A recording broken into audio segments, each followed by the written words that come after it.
Welcome to The Explainer. Today, we're diving into a massive shift in how we're all connected, or maybe how we're disconnected. And our story, well, it kicks off in a pretty ordinary place, a packed subway car in New York City. All right, picture this. You're on the Uptown 5 train. It's mid-morning, the New York subway. It's kind of the great equalizer, right? You've got everybody from all walks of life crammed in there together. And what's happening on this particular train, it's a perfect little window into a huge change happening all around us. So the train lurches, and this tourist, she just goes flying. Her friend yells out, "We have to hang on!" And yeah, you can tell they're totally new to this. They just don't have their subway sea legs, you know? But what's interesting isn't just that they're struggling. It's what their struggle reveals about everyone else in that car. And this is where it gets really interesting. You've got this one guy, the tourist, with his big unfolded paper map. I mean, he's physically wrestling with this thing, trying to find his way.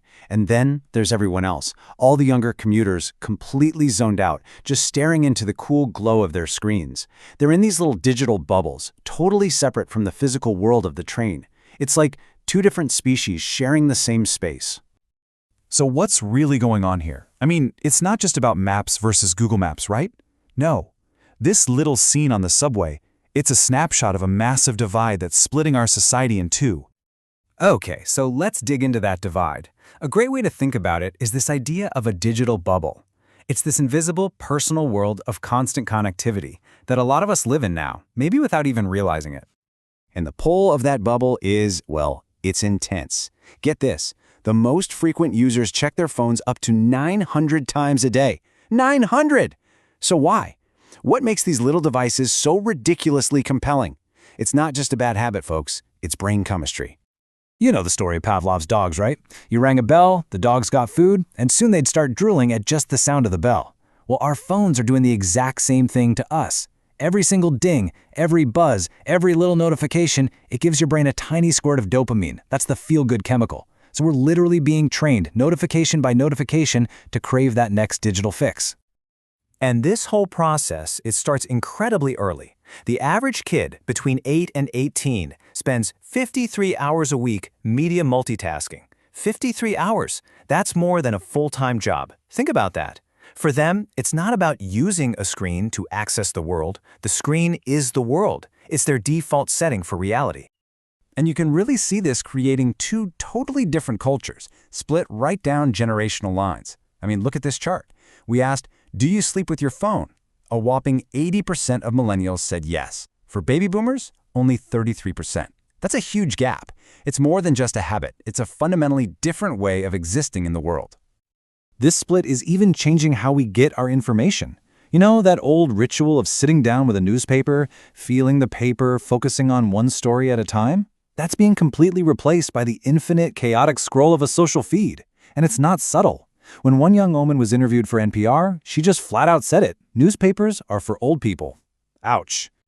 Okay, but what's the downside of living in this digital bubble? Well, it turns out there's a big one. It messes with our situational awareness. That's basically just knowing what's going on around you. It's the ancient survival instinct that kept our ancestors from getting eaten by tigers. When we're buried in our phones, that instinct just fades. We're literally less aware of the real, physical space we're in. This is a great little story that I think sums it up perfectly. Two young fish are swimming along, and an older fish swims by and says, "Morning, boys. How's the water?" The two young fish just kind of look at each other, swim on for a bit, and finally one of them turns to the other and goes, "What the hell is water?" See, for so many younger people, this constant digital connection is their water. It's the environment they're in all the time, so they don't even notice it's there. So let's pull back for a second. We've got the digital bubble, we've got this huge generational split, we've got people losing touch with their physical surroundings. These aren't just random little trends. They're all pieces of a much, much bigger puzzle. They're signs that society itself is being fundamentally rewired. And there's a name for this whole phenomenon, the Untethered Society. It's this idea that our digital ties to our friends online, to our global networks, are starting to become stronger than our physical ties, stronger than our connections to a specific place, a specific job, or even the traditional way we've thought about life.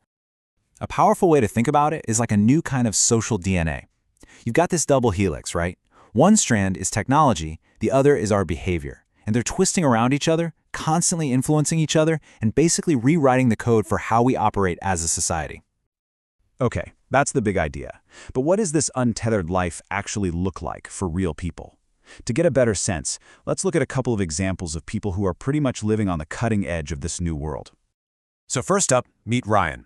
He lives with about 40 other tech people in a place they call a hacker hotel out in San Francisco. And he's basically made a conscious choice to unhook himself from what we'd call the American dream. You know that classic checklist for being a grown-up? Leave your parents' house, finish school, get a steady job, get married, have a kid. For decades, that was the blueprint. Well, Ryan and a whole lot of people like him are just tossing that blueprint out the window. They're choosing a life that's way more flexible and, honestly, way less predictable. And this applies to everything, even his relationships. He says, I want love, I want growth, I just also want to be free to explore. He prefers what he calls a more flexible framework, which for him means polyamory. It's not about avoiding commitment. It's about redefining what commitment even means. Now, if you think Ryan is untethered, let's talk about Caitlin. She's what's known as a digital nomad, and she's taken this whole idea to another level. She sold pretty much everything she owned, gave up her apartment, and now she just travels. She works as a writer on the road, living what she calls a series of micro-lives in different places. She is completely, 100% untethered from a single physical place. And she actually has a poem tattooed on her body that kind of sums it all up. It talks about being lonely as a woman driving across country, leaving behind little towns she might have stopped and lived and died in. It captures both sides of it, right? The incredible freedom, but also the deep sense of rootlessness that comes with it. So, you've got Ryan rewriting the rules of adulthood, Caitlin erasing the idea of a physical home. These are incredible stories. But they're not just about individuals. They're signposts pointing us toward a really big question: what comes next? Where is all of this heading? Well, one way to think about the future is in 3 stages. Stage 1 is where we are right now, the untethered society, where we're unhooking from old structures. Stage 2 is just starting to emerge. It's called the Internet of Me. Think smart homes, personalized ads, environments that literally learn and adapt to you. But then there's Stage 3, and this is where it gets wild, the Internet of Them. This is when autonomous AI starts making decisions without us in the loop. A world where machines aren't just helping us, they're managing things for us. That's a whole different ballgame. And that leaves us with one last massive question to chew on. As we all become more and more untethered from our jobs, from our towns, from the old ways of doing things, what's left? As society untethers, what exactly is going to hold us all together?